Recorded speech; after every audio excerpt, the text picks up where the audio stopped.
Hi students, நம்ம இன்னைக்கு என்ன பார்க்க போறோம்னா 10th standard NCERT math bookல exercise 9.1 அதாவது நியூ சாப்டர் ஸ்டார்ட் பண்ணியிருக்கோம். some applications of trigonometry.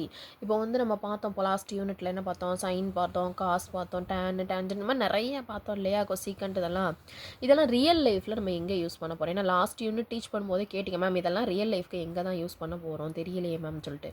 இப்போ இந்த யூனிட் அதோட அப்ளிகேஷன் அதெல்லாம் ரியல் லைஃப்ல எங்கெங்கெல்லாம் அப்ளை பண்ணுறோம் அப்படிங்கிறத செக் பண்ணுறது. some applications of trigonometry. இது exercise 9.1. A circus artist is climbing a 20 meter long rope which is tightly stretched and tied. அதாவது 20 மீட்டர் லாங் ஒன்று டைட்டாக ஸ்ட்ரெச் ஆன ஒரு இதில் டைப் பண்ணி வச்சுருக்குறாங்க. From the top of the vertical pole. இது வெர்டிக்கல் போல், இது போல். இதோட டாப்பில் 20 மீட்டர் லாங்கில் இருக்கிற ஒரு ரோப் டைப் பண்ணி வச்சுருக்காங்க. From the top of vertical pole to the ground இங்கே இருக்கு இல்லையா, கிரவுண்டில் ஃபிக்ஸ் பண்ணியிருக்காங்க. And find the height of the pole if the angle made by the rope with the ground level is 30 degree. இப்போ இந்த போல் இருக்கு இல்லையா, இதோட லென்த்து கண்டுபிடிக்கணும். இதே இங்கே டைப் பண்ணியிருக்காங்களே, டைப் பண்ணதுக்கும் இங்கே லேண்டில் கனெக்ட் பண்ணியிருக்காங்களே, இது ரெண்டுக்கும் இடையில ஆங்கிள் மேக் பண்ணுறது 30 டிகிரின்னு சொல்லிட்டாங்க. Length of the rope is 20 மீட்டர்னு கொடுத்தாச்சு. சரியா, இப்போ என்ன பண்ண போகிறோம், நம்ம இதோடைய லென்த் மட்டும் தான் கண்டுபிடிக்க போகிறோம். இது என்ன இருக்கும் இங்கே பாருங்களேன், ஆங்கிள் கொடுத்துருக்காங்க. ஆங்கிளுக்கு ஆப்போசிட்டில் இருக்கிறது என்ன சைடுன்னு எழுதுவோம் யூஸ்வலாக, இது ஆப்போசிட் சைடு. கரெக்டாக, இது 90 டிகிரிக்கு ஆப்போசிட்டில் வர்றது ஹைப்போட்டென்யூஸ். கரெக்டாக, அப்போ ரிமைனிங் இருக்கிறது என்னது, அட்ஜசன்ட். இதுவும் நமக்கு தெரியும். இப்போ இந்த சைடில் ஆப்போசிட் சைடு தான் கண்டுபிடிக்க சொல்லியிருக்காங்க. நம்ம ஆங்கிள் யூஸ் பண்ணும்போது என்ன ஆங்கிளுக்கு ஆப்போசிட் யூஸ் பண்ணுவோம், அந்த கேல்குலேஷனில் நீங்கள் நல்லா கொஞ்சம் கேர்ஃபுல்லாக பார்த்தீங்கன்னா என்ன, ஃபஸ்ட்டு கிவன் டீட்டெயில்ஸ் எழுதிக்கலாமா. கிவன்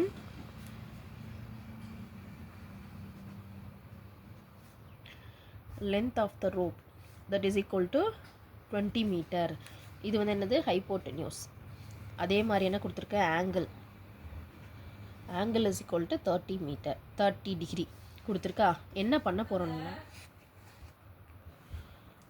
ஓகேவா, இப்போ என்ன கண்டுபிடிக்கணும்னா ஆப்போசிட் சைடு தான் கண்டுபிடிக்கணும். ஆப்போசிட் சைடு கண்டுபிடிக்கணும்னா ஃபஸ்ட்டு சைன் தீட்டாக்கு என்ன ஃபார்முலா இருக்குது, sine is equal to opposite by hypotenuse. கரெக்டாக, இதான ஃபார்முலா. இப்போ ஆங்கிளுக்கு சைன் தீட்டாக்கு பதில் என்ன கொடுத்துருக்காங்க, 30 டிகிரி.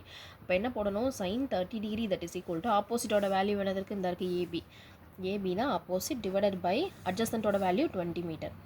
இப்போ நமக்கு என்ன எழுதிருக்கணும், சைன் 30யோட டிகிரி நம்ம ஆல்ரெடி படிச்சிருக்கோம், ஞாபகம் இருக்கா, அந்த டேபிள் பார்த்தது.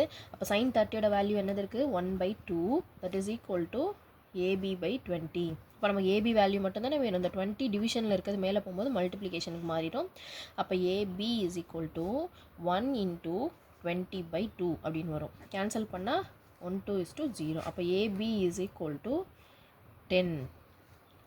அவ்வளோதான் ஆன்சர். 10 மீட்டர். கீழே என்ன எழுதிடலாம், என்ன கண்டுபிடிக்க சொல்லியிருக்கு, த height of the pole is 10 meter.